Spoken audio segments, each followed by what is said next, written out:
Ich möchte Ihnen nochmals, Herr Bruno Gröning, danken, dass Sie mir auch die wunderbare Heilkraft des Vaters, deren Vermittler Sie ja sind, zukommen lassen. Wenn Sie mich sehen würde, so glaube ich, so hätten Sie, lieber Herr Gröning, selbst die größte Freude an diesem Erfolg. Dank Ihrem Entgegenkommen konnte ich doch nach 30-jähriger Krankheit geheilt werden.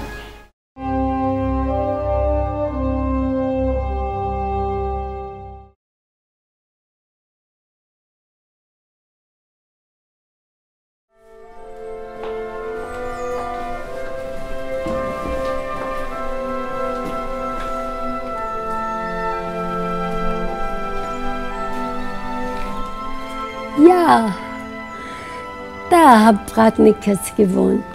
Mutter mit Sohn. Das war eine Notwohnung, weil sie ihre Wohnung in Klagenfurt durch Bombenangriff verloren haben. Und da sind sie nach St. Veit gekommen. Viele Stunden verbracht bei ihnen. Wir kannten uns, weil der Sohn im Kammerchor war. Und ich war auch im Kammerchor. Und der hatte Kinderlähmung. Und da kam die Mutter zu mir und sagte, ich habe gehört, Sie waren bei so einem Wunderdoktor in Deutschland.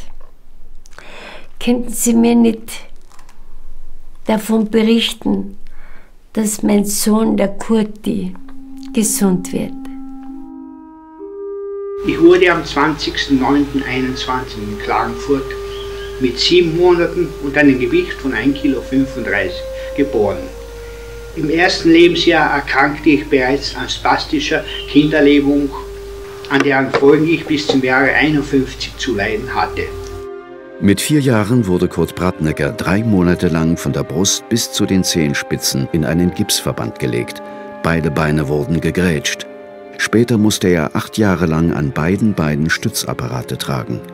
Er wurde mehrmals operiert, Sehnen wurden durchtrennt oder verlängert. Im Krieg brachten 2 Nervenschocks eine weitere Verschlechterung. Er musste seine Stellung als Bankangestellter aufgeben und war verzweifelt. Durch Vermittlung von Fräulein Grete Holzbauer bekam ich das Buch Die große Umkehr von Dr. Kurt Trampler zu lesen. Als Erfolg war festzustellen, dass die erste große Besserung eintrat. Die Frau kam, nach 3 Wochen brachte er mir das Buch zurück und sagte, wissen Sie, was geschehen ist?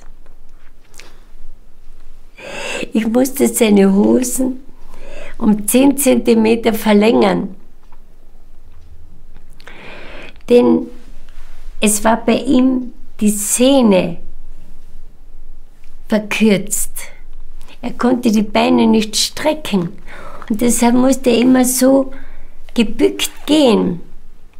Und die Sehne hat sich jetzt gestreckt, er kann gerade gehen und jetzt sind die Hosen zu kurz geworden. Das Einwärtsdrehen, Schleifen der Beine, Klammer X-Stellung, hörte auf. Weiters kann ich die Kniebeuge leichter machen, die Haltung des Körpers ist nicht mehr vorgeneigt und die Gleichgewichtsstörung hat nachgelassen. Die Geläufigkeit in den Fingern hat sich auch gebessert. Dann ist er in die Gemeinschaft gekommen und hat so schnell dann die Besserung und die Heilung bekommen, Stück um Stück, dass er ganz schnell gerade über die Treppe auf und ab gehen konnte. Es kam dann so weit, dass er ein paar Jahre später sogar Tanzkurs gemacht hat. Im Mai 1953 schreibt Kurt Pratnecker an Bruno Gröning: Ich möchte Ihnen nochmals, Herr Bruno Gröning, danken, dass Sie mir auch die wunderbare Heilkraft des Vaters, deren Vermittler Sie ja sind, zukommen lassen. Wenn Sie mich sehen würde, so glaube ich, so hätten Sie, lieber Herr Gröning, selbst die größte Freude an diesem Erfolg. Dank Ihrem Entgegenkommen konnte ich doch nach 30-jähriger Krankheit geheilt werden. Jedenfalls bin ich Ihnen zum tiefsten Dank verpflichtet und wünsche Ihnen für Ihre weitere Arbeit Gottes Segen.